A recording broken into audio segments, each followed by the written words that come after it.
Olá! Você estava aguardando a oportunidade de termos essa aula? Eu estava. Você já leu algum sermão que está na Bíblia?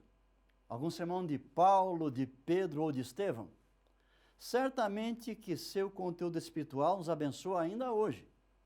Como pregadores, podemos aprender com eles alguma técnica para pregar?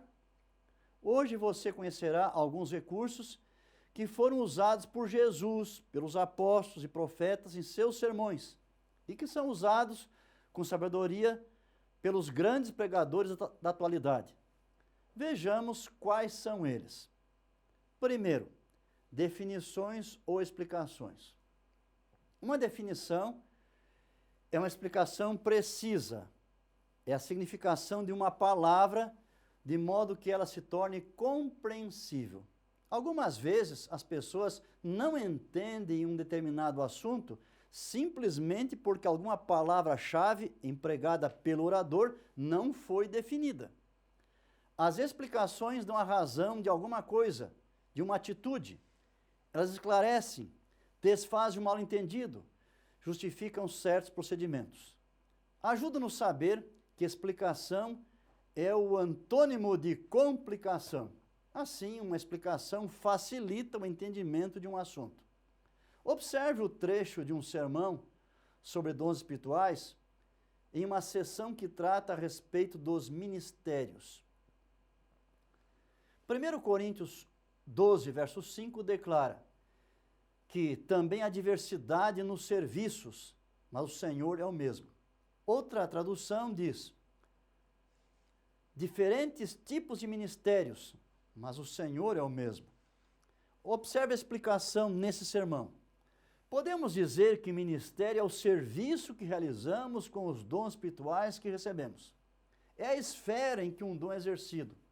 E pode envolver a geografia ou o grupo de pessoas onde utilizamos nossos dons espirituais. Lembre-se que a melhor maneira de se conhecer o significado dos vocábulos, das palavras, é fazer uso dos dicionários. E que ao fazer uma explicação, o pregador deve ser calmo, paciente, permitindo que os ouvintes tenham tempo suficiente para imaginar o que está apresentando. Existem também os pormenores. Pormenorizar é fornecer minúcias e detalhes do que estamos escrevendo. Os pormenores apelam para os nossos sentidos, e ao fazer uso deles, o orador pode conseguir que os ouvintes sintam e vivam suas palavras. Os pormenores que mais chamam a atenção são aqueles relacionados à visão. Destacamos os seguintes: tamanho. Alguém pregando sobre o dilúvio pode mencionar o tamanho da Arca de Noé, dizendo que ela media 300 côvados. Embora isso seja verdade, poucas pessoas vão entender, pois em nossa cultura ninguém usa côvados. Pode também dizer que a arca possuía quase 150 metros. Nesse caso, um bom grupo de ouvintes conseguirá entender. Todavia, se for dito que o tamanho da arca era como a distância entre a igreja e o posto de gasolina na outra quadra, qualquer um vai entender, inclusive as crianças e os analfabetos. Distância. O personagem da parábola do bom samaritano percorria uma estrada que ligava Jerusalém a Jericó. Ao pregar sobre o assunto, o pregador pode dizer que a distância era de aproximadamente 30 quilômetros. Mas haverá maior compreensão se ele disser que é a mesma distância entre duas cidades conhecidas da região onde o sermão está sendo proferido. Proporção. Muita gente não entende proporção. Por isso, em lugar de dizer, por exemplo, que cerca de 30% da população mundial é formada por cristãos, é melhor dizer, de cada 10 pessoas no mundo, 3 são cristãs. Desse modo, sempre que usar proporção, prefira dizer, de cada 10 tantos, ou de cada 100 tantos. Outros pormenores que apelam à visão são forma, localização, perspectiva, movimento, velocidade, luminosidade, etc. Há ainda informações que se referem aos outros sentidos e para transmiti-los o pregador deve empregar as palavras adequadas. Quanto à audição, elas dizem respeito ao som, timbre, intensidade, ritmo, pausa, harmonia, silêncio. Quanto ao tato, os detalhes apresentados tratam do que é macio ou áspero, frio ou quente, úmido ou seco, sólido, líquido, pastoso, doído, prazeroso.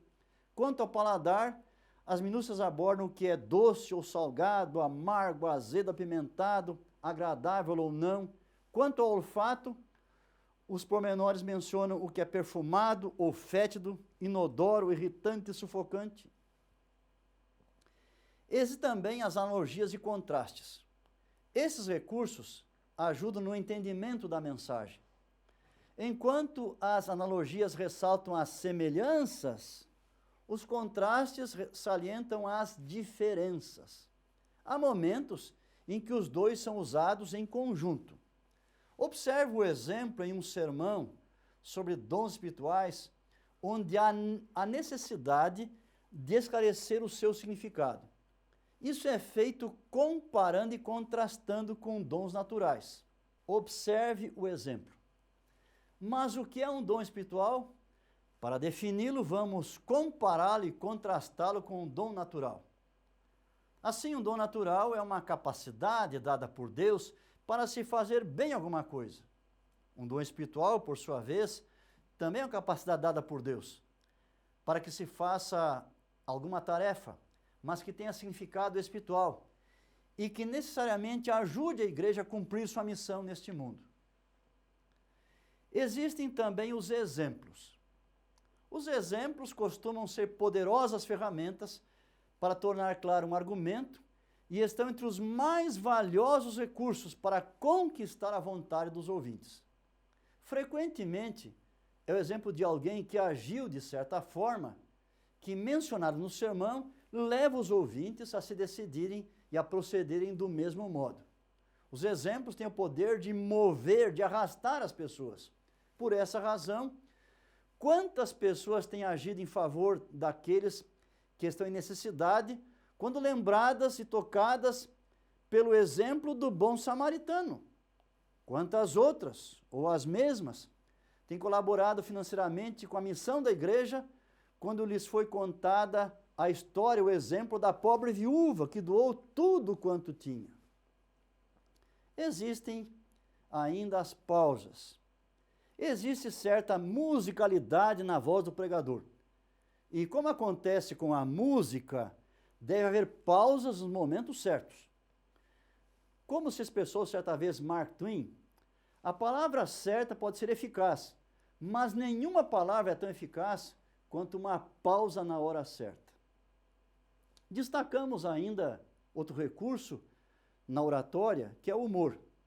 O humor é um dos traços característicos da humanidade. Quando coisas são tão óbvias, mas aparecem deslocadas, fora de foco, elas nos parecem engraçadas e despertam riso. Há 3 elementos que tornam uma coisa engraçada: verdade, exagero e surpresa. Mas bom humor é diferente de frivolidade. Frivolidade é a disposição de não levar nada a sério. É um senso de humor pervertido. Transmite indiferença ou desrespeito despreocupado. Pode ser observado que o humor aparece em diversas histórias da Bíblia e também na forma de hipérboles, paradoxos, ironia, sagacidade e trocadilhos. No episódio ocorrido no Monte Carmelo com Elias, você lembra? Depois que os 450 profetas de Baal ficaram por horas invocando o seu Deus, que de nenhum modo se manifestou, Elias usou de humor na forma de ironia. O relato da Bíblia é o seguinte: ao meio-dia, Elias começou a caçoar deles. Ele dizia: orem mais alto, pois ele é Deus. Pode ser que esteja meditando ou que tenha ido ao banheiro. Talvez ele tenha viajado ou talvez esteja dormindo e vocês terão de acordá-lo. Isso está em 1 Reis, capítulo 18, verso 27, na nova tradução da linguagem de hoje. Logo depois, o Senhor se manifestou mostrando de forma extraordinária que apenas Ele era Deus. Embora seja verdade que alguns pregadores que nunca usaram o humor na pregação tenham sido bem-sucedidos e que há sermões que não devem conter humor, também deve ser considerado que nenhum outro meio pode quebrar o gelo, diminuir as inibições e criar um clima de expectativa tão rapidamente quanto o humor. O humor é uma linguagem bem aceita em nossa cultura e, quando é empregado de maneira correta na pregação, pode trazer vários benefícios. Por exemplo, o humor estabelece uma conexão entre o orador e os ouvintes, o que colabora para que a audiência esteja disposta a ouvir o que o orador tem a dizer. O humor aumenta o interesse pela mensagem. Ganhar a atenção logo no início da mensagem e mantê-la no restante do tempo é, provavelmente, a principal razão pela qual o humor é usado em qualquer discurso, incluindo os sermões. Certo pregador incluiu em seu sermão um episódio interessante. Contou ele que um grupo de jovens estava estudando a Bíblia com seu pastor. O tema era a relação do cristão com o mundo. O pastor, lendo a Bíblia, aconselhou: não ameis o mundo, nem as coisas que no mundo há. 1 João 2,15. Então, um dos jovens, lembrando de outro texto bíblico, ele perguntou: mas pastor, se Deus amou o mundo de tal maneira, por que eu não posso amar também? É claro que nessa situação há humor, mas não há frivolidade.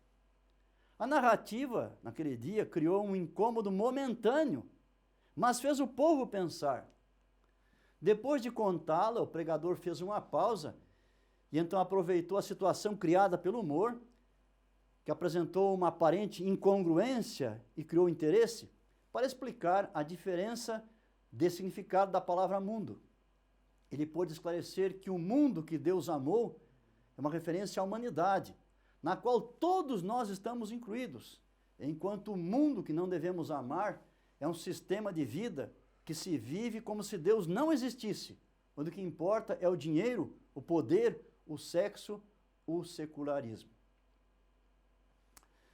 Tenho agora para você, novamente, uma tarefa de casa, que consiste em encontrar e usar corretamente alguns recursos técnicos. Novamente, aproveitando o esboço que você fez sobre Romanos 6,23, examine esse esboço, escolha 2 tópicos que necessitem ser completados por algum recurso técnico dos que estudamos. Use recursos diferentes, 2 deles, um para cada tópico. Então pesquise, encontre-os e anexe-o ao seu esboço. Lembre que preparar um sermão exige tempo, dedicação, esforço. O sermão precisa ser construído passo a passo e você está aprendendo em cada aula um pouco mais. Persevere. Até o nosso próximo encontro, que o bondoso Deus continue a abençoar ricamente a sua vida.